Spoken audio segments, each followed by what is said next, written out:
Hi, this is Mark. I just wanted to say a quick thank you to everyone who shared my begging post, begging for work, and thought I'd give a little bit of background as to why I got to that stage and my history, my work experience. Also, if I've got time at the end, I'll perhaps drop in a couple of fun police stories that you might enjoy and you might get a kick out of.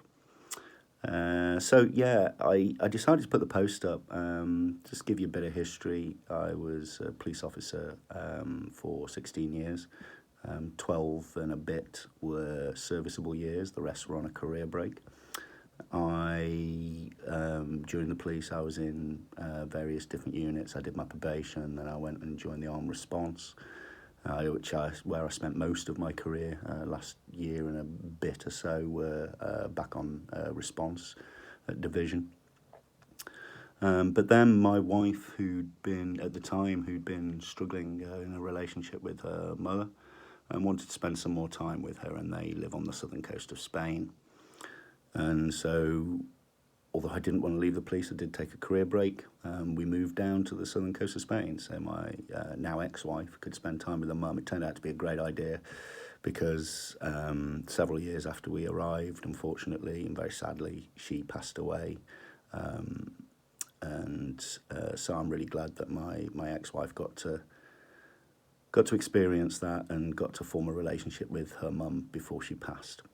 But of course, moving down to southern Spain, I needed an income, so I got back in touch with my force and I said, look, is it okay if I get a job? They gave me permission, and I got a job in Gibraltar in anti-money laundering in one of the gaming companies. Because of my police background and because of various other things, I'm sure, my career very quickly progressed. I got poached by a financial services company and then poached by a fintech. And before I knew it, my income far surpassed what I was earning in the police, more than double. And so it became a very difficult decision. I didn't want to leave the police, but at the same time, my family had become used to the income that I was receiving, and we had a pretty good lifestyle. So I ended up resigning. Unfortunately, shortly after that, my marriage broke down, and my wife left me, and she eventually moved back to the UK. Now, we got joint custody of the children, which I'm forever grateful for. My kids are my life. And where they go, I go. And her husband moved back to the UK. And where my kids go, I go. Luckily, the company I worked for at the time, they allowed me to work remotely. So I worked from home for 5 years in the UK, in the East Midlands, supporting my family. And unfortunately, due to Brexit, the changing regulatory framework that that's bringing, the company had to open up several other offices. One they opened up in Dublin, there was a possibility of one in Amsterdam, but the UK market was actually supported by the office in Gibraltar. So there was no need for my job after this, and because I couldn't move to Dublin because of my children, because moving over there means I wouldn't see them, or I would have to try and convince my ex-wife to move her life from here to Dublin, which wasn't going to happen. So they couldn't give me a job. My job disappeared and I got made redundant. Now, the problem I've been having of finding work is most of the work in anti-money laundering, financial crime, that kind of stuff, is in London. And I can commute to London from where I am, but it means I will never see my kids. I will get home when they've gone to bed, well, my youngest one at least, and I'll be setting off away in the morning. And that's not the type of dad I want to be. I need to be here for them. So I've been struggling to find work. That's why it's been difficult now. I'm really aware, really aware that I'm privileged anyway. There's so many people out there who are in so much more need than I am. But when I look at my daughters, I can't not try. I've got to try for them. So although I'm aware I am actually privileged, the house we live in is beautiful, but the rent is very expensive. And the problem is I've been redundant now for a certain while, so I can't just I'm quite happy to move into a smaller place. I'm not a materialistic person. As long as I've got my kids and my motorbike, I'm absolutely fine. I would quite happily move into a tiny little 2-bedroom, 3-bedroom, whatever, and sleep on the couch even. I'm not materialistic. But unfortunately, that's not a possibility, because to rent you need 2 or 3 months pay slips. I haven't got those. I can't prove that I've got an income. So I'm stuck here, and until the rent runs out, I'm going to have to go and move back with my parents. Which is going to be, my parents are amazing, so I mean, we'd have a lot of fun. It wouldn't be an issue, but again, that means I wouldn't see my children very much. So I'm pretty desperate now. Time's running out, and I'm I'm willing to do other work, but unfortunately, even if I get other work, which it's getting to the stage where I think I'm probably going to end up taking a driving job, delivery job, whatever, I may end up getting back in touch with the Leicestershire Police to offer my services there as a volunteer. On the spare time they get, but I do need income. Even if I get a job like that, it's not going to be enough to pay the rent. I am going to have to move. I'm not going to be able to get another place. It's going to be really quite awkward. So to avoid that, I thought you've got to try everything. So that's why I asked that, and I'm really grateful that the share. There's been quite a few shares. I've not had anything come back yet from it, but like I said, I'm willing to try anything. And I'm not scared of work. I will do any work. I'll work on a building site, which even though you can't do that, you need qualifications to just do that nowadays. You can't just walk on a building site and do work. But I can drive. I'm an advanced driver, grade 1, TPAC trained, all the other stuff. And I could, and hopefully I think that's probably what I'll end up doing. And until I can get 3 months' wage slips under me, then I won't have a home, and I'll probably be living back in Staffordshire with my parents. So that's why I've been looking for work, and that's why I've been struggling. And that's a smoker's cough. We are healthy and well, even though we're staying at home and isolating ourselves as much as we can. It's tough times for everybody out there. I mean, me being out of work, gosh, it's the amount of people who are just staring into the brink at the minute, small business owners. I just feel for them all so much. It's crippling for them. I'm not the only one who's struggling at the minute. And there's a huge amount of people out there who've got it so much worse than I have. And I really, really feel for them. I hope things work out okay. So that's why I've been looking for work. That's why I put the posts out to be shared, so I can hopefully stay in the same house. If I can't, things will work out eventually for me okay, I'm absolutely sure. But I'm willing to try anything at the moment.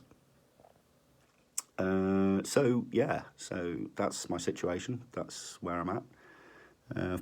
Fun police stories. Any police officer has hundreds and hundreds of fun stories and harrowing stories and stories that will just blow your mind. But a lot of them, a lot of police officers have some really crazy stories, hundreds of them. I'll share a couple of them with you. So the first one is kind of embarrassing. To the point of it even made every year in the police station that I worked at the time, Lichfield Police Station in Staffordshire. They used to do an annual Christmas poem. I made the first few stanzas of that with this story. So when you're a police officer, you spend 10 weeks, I don't know if it's still the same, you spend 10 weeks at training college, then 5 weeks back at your force being tutored, then 5 weeks back at the training college, and then I think it's 10 weeks under tutorship or maybe longer back at force. Now, this particular thing happened on the first 5 weeks. I was been at Wrighton Police Training College for 10 weeks. I got back to force, and my tutor took me out and was teaching me the ropes, showing me how to exercise the things that I'd learnt at the college. This is way, way back when. I'm pretty old. And so one night we were out, I was working a night shift, and that particular night my tutor said, right, we're going to go and issue some tickets, so you know how to do fixed penalty tickets, you know how to obviously if we find someone breaking the law.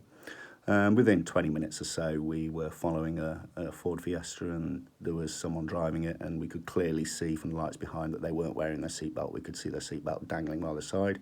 And although I'm not a massive fan of issuing tickets for stuff like that, that's for their safety, for other people's safety, the time of their families, the time that's required from National Health Service, all the other stuff.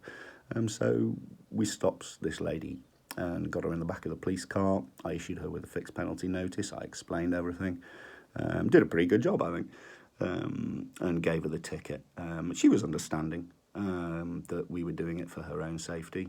Bear in mind, as police officers, you get to see some pretty horrendous crashes, and those who don't wear seatbelts, even today nowadays, it wasn't back then, but nowadays when there's airbags, if you don't wear your seatbelt, the injuries are going to be horrendous if you're in a crash. So I gave her the ticket. And at the time, we'd just been issued with the new type of handcuffs. Like I said, I'm pretty old, and when I first started, the handcuffs we had were those type of the two circles, but with a chain in between. Now there's like a rigid part in between. And we'd just been issued the new rigid handcuffs, and they kind of sit on your hip, and they stick up a bit from your belt, the first holsters we had for them. And so I'd given her the ticket. And in police cars, we always have the child locks on to stop people running away. And so I got up out of the passenger seat of the police car to let the lady out after I'd issued her the ticket. But as I did so, I'm 6'4" tall.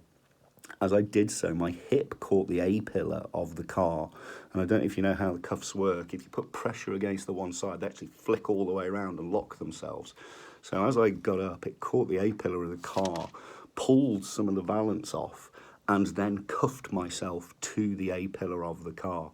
So I'm 6'4", hopping on one leg, handcuffed to the car, unable to move or free myself from where it was. At the time as well, we didn't have certain things on our belts to hold them in place, so it had slid round to my back. I was kind of half bent over, hopping around. Now, as you can probably imagine, especially if you know what the police are like, my colleague was not helpful. My tutor, Nick, he just could not. He was laughing so much, and the woman in the back was laughing so much. Eventually, when Nick had calmed down, he came round and freed me and unlocked. There's cars driving past as well. I could see people pointing and laughing as they were driving past, and there's me hopping around on one leg. Eventually, he came round and freed me, and I managed to let the woman out of the back. And as she was walking off to her car, she laughed again and said, "Thank you, that's the best money I've ever spent. It was well worth it." So hopefully she got a kick out of it, and also learned that she should be wearing a seatbelt. That made the Christmas poem. It was so embarrassing. Luckily, I'd already been signed a few nicknames by then, so I didn't get any nicknames from that, which would be pretty embarrassing, and it reminded me throughout my whole career what an idiot I was then. Pure accident. But yeah, police officer hopping around, handcuffed to his own police car, unable to stand up, and a very unhelpful colleague who was in fits of laughter. That was oh God, I can't, the embarrassment when I got back into the station, I can't explain it. I did end up buying everybody a pint, and it was cakes next day. So anyway, that was the one story. I might pop back with another one tomorrow, maybe, if you enjoy that one. Thanks again, everyone, for sharing that. I'll update you if and when I get work, or what's happening. But either way, stay safe, stay at home, don't go out unless you absolutely have to. I've seen so many things about this, you know. There's Sergeant Harry Tangi, who's an ARV sergeant down south. He put some information up there, the amount of grief he was getting from everyone. And it was crazy, about walking the dogs and all that kind of stuff. Just stay at home, walk your dogs. And I know it's difficult. I know our routines are shafted, but we just got to suck it up and get on with it. Anyway, I hope you're all staying safe and at home. And I'll speak to you again soon. Thanks again, everyone. I really appreciate it. Good guys. See ya.